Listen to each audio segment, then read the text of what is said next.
A teenager is accused of stealing a car and causing a crash that killed a 15-year-old girl and left another one in critical condition. News 8's Josh Scheinblum joins us now live from Waterbury with the latest on the investigation. Josh? One of the drivers has been arrested, charged with larceny, manslaughter, and evading responsibility, and police say more arrests may soon be coming.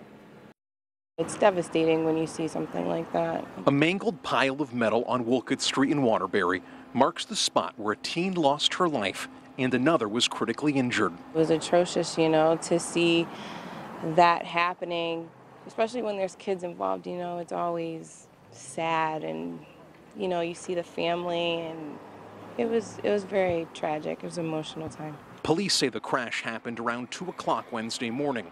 A 16-year-old was speeding in a stolen Nissan Maxima with 2 other passengers when they somehow lost control and hit a utility pole. The impact so strong, it cut the car into 2 pieces and ejected the 2 passengers on board. But the carnage didn't end there. One of those pieces then hit another stolen vehicle. Shortly after, the drivers of both cars involved in the accident got into another vehicle and drove away, leaving those injured behind. Currently, we're concentrating on the accident itself. We have our accident reconstruction crew that's investigating the accident.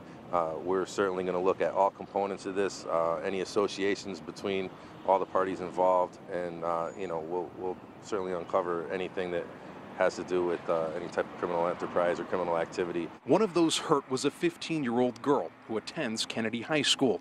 She was pronounced dead on scene. She seems like she's a very well-liked person and well-rounded and heavily involved in the school community. Another person injured was a 13-year-old boy from Waterbury. Police say he's alive but in critical condition, being treated at Connecticut Children's Medical Center in Hartford.